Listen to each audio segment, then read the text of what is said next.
Simon, it's 16 points to 6 win against York, but are you a little bit frustrated that there weren't more points posted in that game? Yeah, I think that's fair to say. Well, firstly, York came with a team without any. I suppose Cunningham has played halfback before, but let's say not notable halfbacks, not specialists if you like, and they had to come and complete high, and I didn't think they disappointed. I thought their coach was really proud of their effort. And for us, yeah, I'm again proud of our effort every week. To be fair, we've been really good. That has been absolutely unwavering, and I thought for 40 minutes we looked a bit more like us, moving the ball, challenging them, making the spaces a bit bigger, and I suppose in the end that makes individuals vulnerable, and that's why you get over the line. But yeah, second half, just probably not clinical enough, to be fair, and then we shut up shop and started lumping it up rather than trying to move them around a bit. So there's a lot of good in there, some mixed stuff, some poor choices at times, but I don't think you ever get away from that in this game. But definitely an improvement and some good stuff done that'll help us out in the weeks ahead. Is it a bit frustrating that we didn't manage the sin bin just for half time and then coming out of the second half after wearing them down a little bit to put those points on? We didn't manage it badly, we just didn't score points. I mean, we took energy away from them in that period. But yeah, that's the obvious thing. They've got 12, you've got 13, you should score points. It's not always the case, particularly when they're honest and they work hard, as York did. But again, in that period, we probably pushed it a little bit.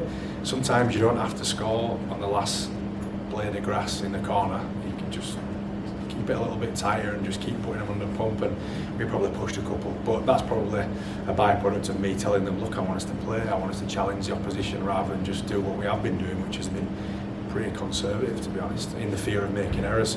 So trying to get that out of them today, and I think we did for a big part. But yeah, again, I'll credit York for they had a good digging situation there. But we got what we needed out of it, Mike. We got a bit of confidence, I think, and a bit of a reminder of our identity we've developed over a couple of years of how we played the game. Yeah, and the lesson in that is just do it for 80, or make sure you keep at least pushing the Shay for 80. We did win. We are still coming up that league table.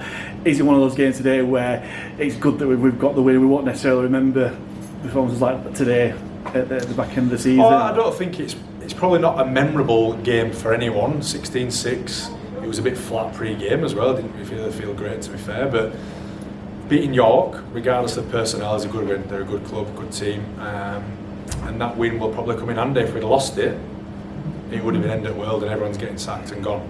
So we won, so at least we've got a job for another week. It is sandwiched between two massive clashes between Bradford as well. How ideal is that win, regardless of performance, in going into that cup game next Saturday against the Bulls? Yeah, the win's nice. Performance-wise, more important. I think we're a bit better and improved in some areas. Again, the effort has been unwavering. I mean, just the choices. And we saw a few better ones today. However, we still have a couple of blemishes that we need to tidy up. But look, we're going to a cup week this week. Short turnaround. We'll have a couple of hours on field. So we're not even that actually. We'll probably have 1 hour on field this week.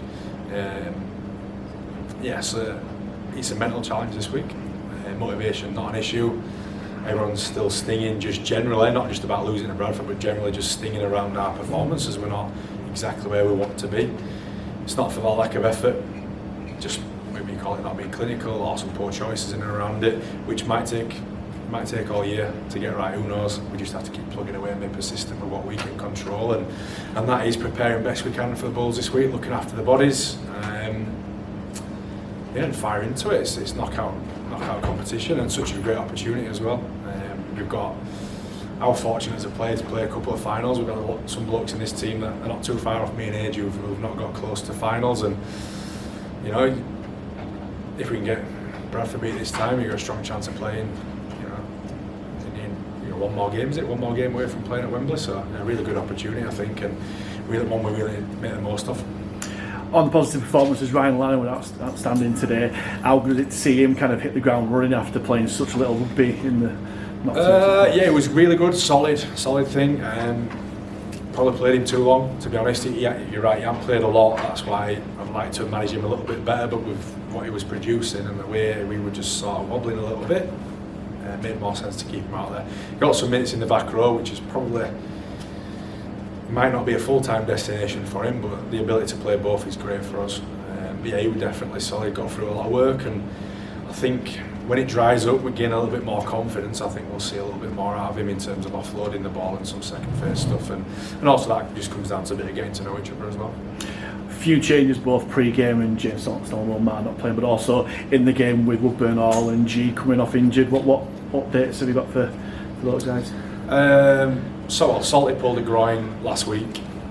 Probably could have played him this week, but he's been in great form and arguably our best every week. I'm not sure it's the time of year we need to be risking him, and I think he'll be back in it next week, back in the mix. What was I mentioning? Oh, Woody grabbed an ankle, grabbed a shoulder, grabbed something else, and fortunately we had Pickers on the bench there, which means you have that ability to do so, make that change. Look, we were going to change it anyway. We was going to try something a little bit different and have Woody and Pickers on the field at the same time, but with Woody having a couple of bumps there, it just wasn't worth it in the end.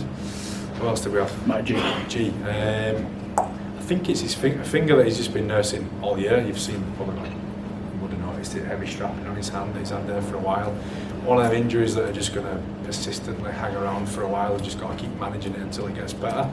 Thought Matt had a good dig. He's finding a bit of form. He's going well for us, and he was just gone in. Then I swapped him. Lanham went out to the edge to play for a bit because he was blowing. Just swapped him round, and obviously that extra workload in middle kind of tipped it. We'll say it was injured, but maybe then one were just going a little bit. And into the Bradford Cup games, and one of those where all the players are carrying knots to this stage, but everyone wants to be fit for this game. Yeah, definitely. And look, where everyone else is getting a weekend off, who's not in the cup now, we're playing, which is a privilege in the end. So just have to dig our heels in and get on with it. Everyone's feeling it a little bit. We'll get a week off playing rugby after that, won't we, with the international week. So it'll be a kitchen sink this week. Go and have a good go of it.